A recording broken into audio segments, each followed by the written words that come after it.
No verão de 1981, uma família da zona rural dos Estados Unidos, que morava perto da cidade de Rome, em Ohio, teve sua propriedade invadida por criaturas bizarras, que eram incapazes de serem decifradas. Nem mesmo a polícia e os investigadores especializados em causas sobrenaturais, que foram enviados para lá, conseguiram capturá-las ou identificá-las.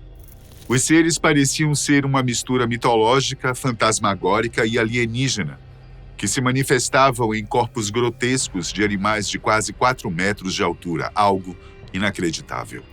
Os relatos foram publicados nos noticiários da época e foi aberto até um inquérito por um deputado que queria entender o que estava acontecendo para que seu povo estivesse assustado daquela maneira. No entanto, os registros mais detalhados que sobreviveram ao tempo foram produzidos por Dennis Filicis, um investigador sobrenatural inspirado por Charles Fort, conhecido por ser um dos maiores pesquisadores e colecionadores de casos insólitos da história dos Estados Unidos. Dennis publicou seus resultados em um livreto chamado Night Siege: The Northern Ohio UFO Creature Invasion, algo como o Cerco Noturno, a invasão de criaturas OVNI no norte de Ohio, em português. Atualmente esse livro está esgotado, mas nós tivemos acesso ao seu conteúdo e viemos aqui contar para você tudo o que conseguimos descobrir sobre esse caso. Acompanhe conosco. Para preservar os dados das pessoas envolvidas, vamos usar nomes fictícios como Robert, o pai da família. Todos viviam em uma propriedade simples e tinham uma rotina pacata, onde cuidavam de aves, patos e galinhas e tinham pequenas plantações. Os eventos que transformaram suas vidas aconteceram durante o verão, que no hemisfério norte acontece entre junho e setembro. No entanto, ao se lembrar dos fatos, Robert percebeu que os eventos estranhos começaram antes, no inverno, início do ano de 1981. Naquela ocasião, eles encontraram um cervo abatido em sua propriedade. Isso era relativamente comum, já que muitas pessoas da região costumam caçar para se manter durante o frio. Porém, não haviam marcas de disparo ou armadilhas no animal, ao contrário. Seu corpo estava com as laterais abertas, como se tivessem sido produzidas por outro animal selvagem imenso, um predador desconhecido, já que nem ursos, nem lobos seriam capazes de deixar sinais como aqueles.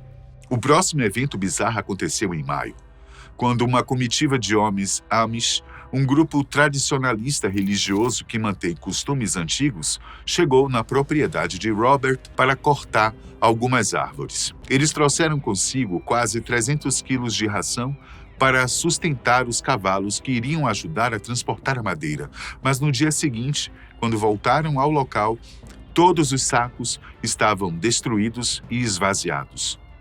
Algo que não seria possível para nenhum humano ou animal doméstico.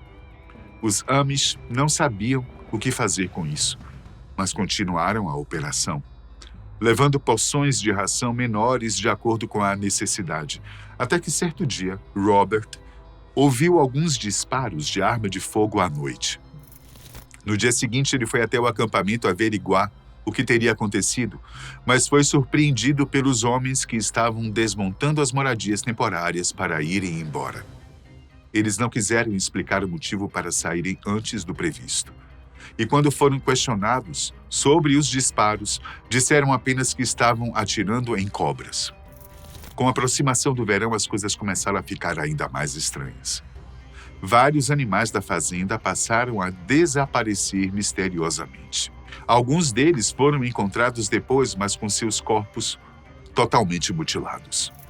Além disso, um dos filhos de Robert, um garoto de apenas 16 anos, acordou no meio da noite gritando de terror depois de ter avistado um rosto lhe encarando pela janela do quarto. Todos consideraram isso apenas um pesadelo, mas estavam prestes a descobrir que se tratava de uma manifestação bastante real. Foi só no dia 25 de junho que eles finalmente ficaram cara a cara com a criatura que estava provocando tudo aquilo. Naquela noite, Robert e seus filhos Estavam em casa quando ouviram uma forte agitação entre os patos. Isso não era tão incomum, pois existem predadores naturais desses animais na região em que eles viviam. Mas depois de tudo que já havia acontecido, era impossível não sair para investigar. Contudo, Robert correu com um de seus filhos para fora, levando a lanterna e um rifle consigo. Ele apontou o feixe de luz em direção ao lago da propriedade, onde ficavam os patos. E logo vislumbrou uma silhueta escura, enorme, se movendo sobre 4 patas. Não era possível distinguir qual seria aquele animal, mas quando percebeu que estava sendo observado, ele se virou na direção de Robert e foi possível identificar 2 grandes olhos vermelhos e brilhantes. Robert não pensou 2 vezes. Ele entregou a lanterna para o filho e empunhou o rifle, disparando apenas uma vez na direção da criatura. Não era possível enxergar nada além de uma sombra, mas ele soube que tinha acertado, pois ela emitiu um som alto e agudo de dor. Antes de fugir, a criatura se colocou de pé, mostrando que tinha pelo menos 2,5 metros de altura, e foi assim que ela correu, tão rápido que não foi possível mirar para tentar outro disparo. Ninguém conseguiu dormir naquela noite, assim como na noite seguinte. Por isso, no dia 26, Robert estava na sala de TV, até que por volta das 2 da manhã, seu cachorro começou a latir. Ele abaixou o volume do aparelho para entender o que poderia estar acontecendo, mas o latido parou, permanecendo apenas um choro baixo de medo. O homem pulou do sofá, pegou uma lanterna e correu para fora. Ao chegar no quintal, ele viu seu animal tentando se esconder atrás das ferramentas e ele não respondia, por mais que seu dono chamasse. Ao passear com o feixe de luz à sua volta, Robert se deparou com a criatura. Uma forma grande, desgrenhada. Era maior do que eles haviam imaginado. A construção que eles fizeram para armazenar os equipamentos tinha cerca de 4 metros de altura, e a cabeça da criatura estava apenas alguns centímetros abaixo disso. Ela estava coberta de pelos dos pés à cabeça e seus olhos vermelhos eram do tamanho de bolas de tênis. Seu rosto era ainda mais bizarro. Parecia um cruzamento entre um humano e um gorila, com nariz achatado, lábios grossos e um par de presas se projetando da mandíbula inferior. Robert estava a uns 10 metros de distância. Mesmo assim, era possível ouvir a respiração e o rosnado da criatura. Era impossível prever seus movimentos, já que também não era possível saber o que ele era. No calor do momento, o homem voltou para casa, gritou pelos filhos e pegou sua espingarda. Quando voltaram, o ser já não estava mais ali. Eles então rodearam a casa em busca de pistas, até que finalmente viram um vulto entrando de volta na floresta. Rapidamente foram até a caminhonete e partiram em direção à estrada para tentar persegui-la. No entanto, a perseguição não durou muito. Eles a perderam de vista depois de passar pela propriedade do vizinho mais próximo. Na volta, eles perguntaram para esse vizinho se ele tinha visto alguma coisa estranha, mas ele disse que não. Só os filhos que viram algo como um urso rondando o local, mas eles não fizeram nada a respeito. Na volta para casa, a caminhonete da família deixou de funcionar sem motivo aparente. O tanque estava cheio. Estava tudo funcionando perfeitamente alguns momentos antes, mas de repente, tudo apagou. Felizmente, outro vizinho estava passando pelo local naquele momento. Eles conversaram um pouco. Robert falou sobre as coisas estranhas que estava presenciando e isso ajudou a acalmá-lo. Até que, da mesma forma misteriosa que havia parado, o carro voltou a funcionar e eles puderam voltar para a fazenda. A partir daquele dia, a rotina da família nunca mais foi a mesma. Todos estavam com medo e mal conseguiam sair de casa. Eles eram músicos, estavam se preparando para tocar em uma reunião comunitária, mas nem isso foram capazes de fazer. Na verdade, só conseguiam montar turnos de vigia para defender a si mesmos e sua casa, o que foi absolutamente necessário, já que dias depois a criatura parece ter trazido alguns amigos. Da propriedade da família de Robert, era possível ver as sombras se movimentando na floresta. Ninguém sabia o que elas estavam fazendo, se estavam apenas andando ou armando algo, mas estava claro que aquela primeira criatura que eles viram tinha companhia. Em determinado momento, eles simplesmente se cansaram de se esconder e decidiram ir para o combate. Afinal, aquela era sua casa, seus animais, e eles precisavam tomar suas vidas de volta. Para isso, Robert e seus filhos se armaram e marcharam em direção à floresta. Um deles, inclusive, usava um trator, pois não sabiam com o que precisariam lidar. Tudo que tinham para enxergar era um conjunto de lanternas, mas conforme se aproximavam, percebiam que elas não seriam necessárias, porque o que quer que estivesse entre as árvores parecia ter a sua própria luz. Não se engane, ainda era difícil enxergá-los. Mas agora, ao invés de sombras escuras, as criaturas pareciam emitir um espectro branco-azulado que emanava de seus corpos. Um dos membros da família tentou mirar, mas no mesmo instante a luz se apagou. Em seguida, do fundo da floresta, dezenas de pares de olhos vermelhos apareceram, todos voltados para Robert e sua família. Eles não pensaram duas vezes e logo abriram fogo. Os disparos acertaram os troncos das árvores e produziram muita poeira e fumaça. Quando o ambiente se acalmou, só era possível notar o barulho do trator ao fundo, mas as criaturas pareciam ter desaparecido. Era impossível que todas elas tivessem sido abatidas. O mais provável seria que elas teriam fugido e agora poderiam estar preparando uma emboscada. Por isso eles começaram a vigiar em círculo, dando as costas um para os outros para ter o maior campo de visão possível. Até que alguém gritou que havia alguma coisa se movendo perto do lago. Todos correram para lá, em disparada, apontando suas lanternas de forma frenética para tentar vislumbrar alguma coisa, e de fato, havia uma das criaturas na beira da água. Sem dizer nada, alguém abriu fogo e conseguiu acertar o ser. Ele caiu no lago de barriga para baixo e toda a família continuou atirando. Enquanto faziam isso, os olhos vermelhos entre as árvores voltaram a aparecer, mas agora estavam mais baixos, como se estivessem tentando se esconder.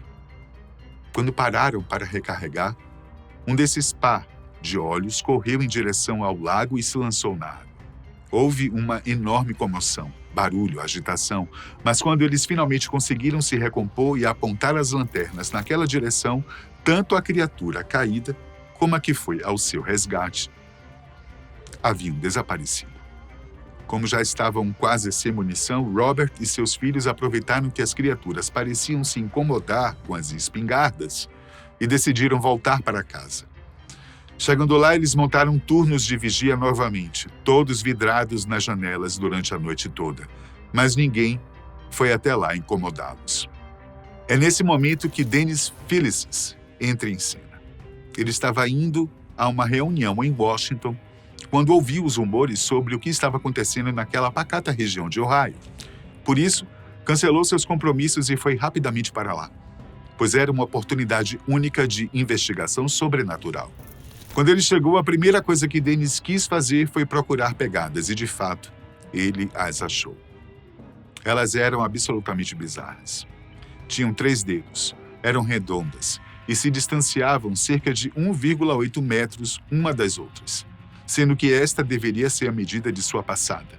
E mais estranhamente ainda, os vestígios desapareciam e recomeçavam em padrões aleatórios, como se as criaturas pudessem levitar ou saltar grandes distâncias. Assim que percebeu que algo realmente estava acontecendo ali, Dennis chamou outras 3 pessoas para formar uma equipe de pesquisa para finalmente dar alguma resposta para a família de Robert. Logo na primeira noite em que estavam lá, os investigadores viram a floresta se iluminar de forma tão brilhante quanto o dia. Foram pelo menos 3 vezes em um período de 5 minutos, e isso não havia acontecido até então. Dennis e Robert concordaram que o melhor a se fazer era chamar a polícia, para ter algum tipo de respaldo e proteção sobre aqueles eventos. Os policiais fizeram boletins de ocorrência e categorizaram o evento como atividade suspeita, mas não puderam fazer muito mais do que isso. Sentindo-se desprotegidos, a família resolveu estabelecer uma nova rotina de vigia. Todas as noites, eles subiam no telhado com armas e lanternas e montavam uma espécie de guarita para proteger a propriedade e os outros membros da família. Com isso, no primeiro dia de julho, eles puderam notar que 4 objetos começaram a pairar sobre as árvores, emitindo luzes que iam de vermelho para azul, amarelo e até uma espécie de preto. Não eram grandes. Deviam ter mais ou menos o tamanho de uma bola de basquete, embora fossem quadrados, não esféricos. De repente, os objetos passaram a piscar de forma aleatória, como se estivessem agitados. E quando menos se esperava, dispararam um feixe de luz branca que acertou diretamente a cabeça de um dos filhos de Robert. Ele não se machucou, apesar de ter ficado desacordado e quase caído do telhado.